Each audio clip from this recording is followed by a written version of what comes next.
your pleasure is not complicated. It's just under prioritized. Somehow, today, female sexual pleasure is still optional, mysterious, and nice if it happens. That stops here. I asked 5 sexperts to give their best advice for women who want more sensation, more confidence, and more satisfaction without guilt, pressure, or performing for someone else. So if you've ever wondered, is this really as good as it gets? Then this podcast is for you. So please make sure to stay to the end because there's a really good idea. Hi, I'm Dr. Trina Read, Canadian sexologist, and thank you for subscribing to the Pursuit of Pleasure podcast, where we do a deep dive into what makes women in long-term relationships excited to have sex. Please check out my latest book, The Taboo Show. That's about 4 women who walk into the taboo sex show and walk out forever changed. Links will be in the description. Now, get ready to laugh and cringe and hopefully learn some really great ideas. Caitlin, what is your best advice for male sexual pleasure? So, as a whole, for men to get out of performance mode and back into presence mode. A lot of the messaging that men get around sex and sexuality is based on their ability to perform and provide. And ironically, this does 2 things. Number one, it can make them, that performance pressure and performance anxiety causes premature ejaculation, erectile dysfunction, and delayed ejaculation. It's not, you can have any of those 3 things and have it not be related to performance anxiety. I just want to be clear, like most ED is caused by physiological things like your cardiovascular system. But performance anxiety and performance pressure can cause you to not be able to get hard, not be able to control your orgasm, and not be able to get off when you want to. And the ironic thing is that it becomes this sort of like sad, self-reinforcing circle, this cycle of like, I feel a lot of pressure to perform and be a great lover. That performance pressure makes me ejaculate early. And then because I've ejaculated early, I feel bad about my performance as a lover. And then I put more pressure on myself to perform, right? And then I get into my head like, ooh, but what if that happens again? Or what if I can't get hard again? Or what if I ejaculate too soon again? So what ends up happening is that men get into their head and they get stuck in there. Because they're in their head, they're not capable of being present, A, with their partner, and B, with their own body. So the more that we decrease the need to perform and the need to prove anything, and the more that we like let go of those cultural level myths of like what men are supposed to do and how they're supposed to be in bed, and the more like we can come back to just being like an individual person who has this body, who's with this lover in this moment. And that looks like breathing, that looks like maintaining connection, eye contact, that looks like going slower, that looks like maintaining a sort of steadiness. That can also look like practicing those things during masturbation so that we're more prepared to bring those into bed with a lover. For men across the board, that is going to ease up so much of the challenges that they deal with in bed that you could honestly reduce all of the premature ejaculation, delayed ejaculation, and erectile dysfunction. I think like instantly if all men knew that and if all their partners were willing to also be a part of helping them reduce that pressure on themselves and just return to presence. Excellent. Wow. It's almost like you've said this a few times. So Tully, what is your best tip for female sexual pleasure? My best tip for female sexual pleasure is to get really good at feeling. So many of us were taught early on that our feelings are too much, they're inconvenient, they make people uncomfortable, and what happens when we get that message growing up? We shut down. We shut off our ability to feel. We put it aside. We diminish it. And then later on, when we're in our 30s, 40s, maybe 50s, we wonder why we feel numb during sex or why we feel disconnected from our pleasure. But when you really think about it, it makes perfect sense, because if we've spent a lifetime not feeling or putting a lid on it, of course our capacity to feel pleasure is going to get muted too. So when we shut down our ability to feel the uncomfortable things, we also shut down our ability to feel the things that we want to experience, like the pleasure. And that's why I always say pleasure isn't a destination. It's a capacity. So most women are trying to chase pleasure instead of allowing it. They're performing, they're efforting, they're trying to make something happen. And pleasure does not respond to that at all. Pleasure doesn't come out when we're forcing and performing. It comes when we feel safe enough to relax, feel things, and just receive whatever the moment is bringing us. So one practice that is just so simple that you can try out even right now is just to take a couple minutes to slow down and breathe. Take everything down about 30%. Take a few deep breaths and just ask yourself, what wants to be felt right now? Not what should I be feeling or experiencing, but what's actually here in this moment. And when we build that relationship with sensation and feeling, it becomes way more accessible to experience pleasure when we want it. Excellent. Well done. What is your best tip for female sexual pleasure?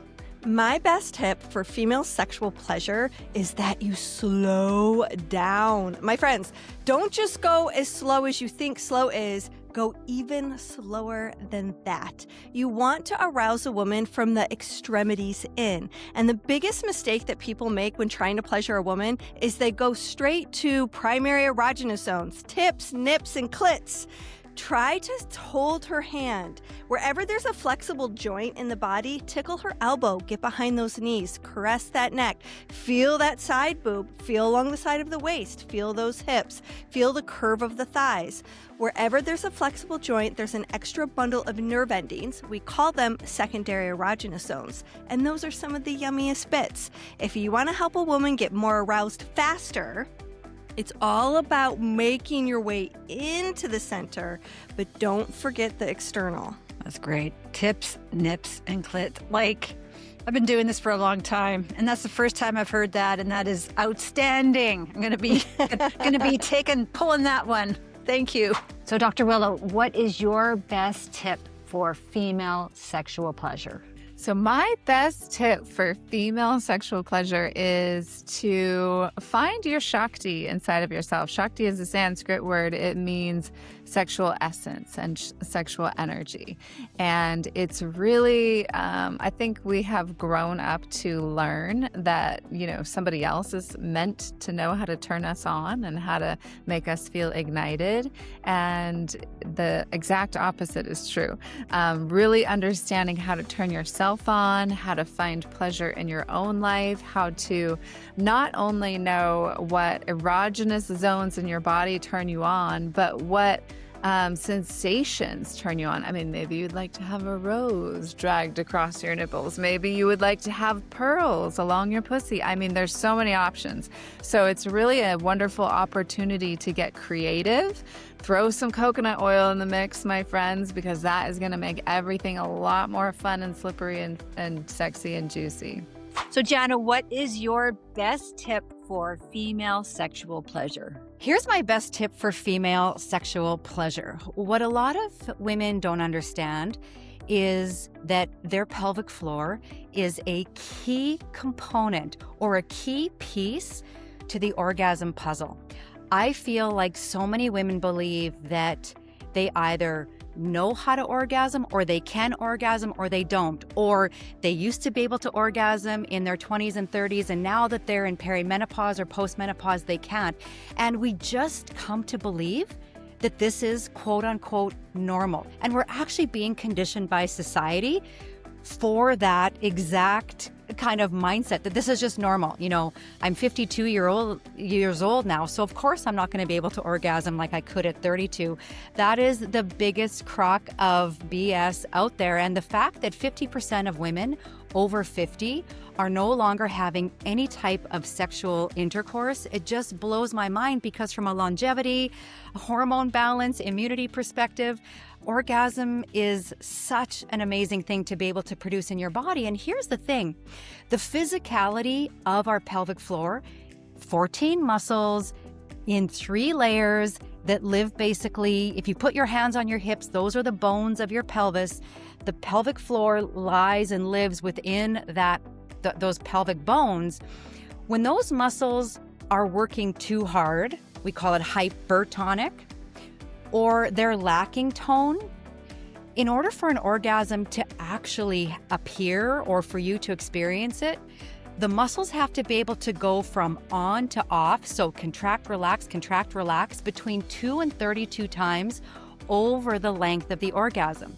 So if your muscles are too tight, which most of us are because we've been Kegling our pelvic floor function away, which is such an old form of working the pelvic floor, or those who are truly weak, you're either chasing the orgasm because you can't get those muscles up the hill, or those muscles are like at the penthouse of the hotel and you need to be able to completely relax and receive, and you're unable to do that.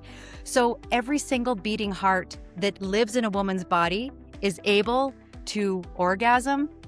We just need to understand. And that's where, when I learned that 90% of pelvic floor dysfunction is a fitness issue and not a medical issue, it's about getting oxygen-rich, nutrient-rich blood to the pelvic floor. That's why the Cooch Ball was created, so that we could create the environment for change and just understand that our body is meant to serve us literally until our last breath on this earth.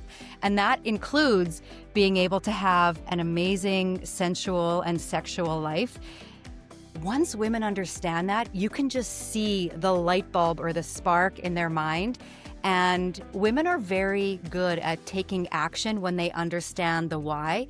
And this is a why that I feel has almost purposefully been buried so that women become empty. We start settling for a life that does not serve us. And, you know, my motto is waking women up one cooch at a time. And this information can absolutely do that.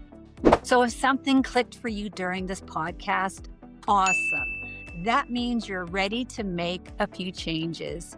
Female pleasure is not a bonus feature. It is the main event. And the more you understand your body and your desire and your voice, the better everything is going to get inside and outside the bedroom. I have some amazing news. The Taboo Show was selected for BookBub's new releases for less.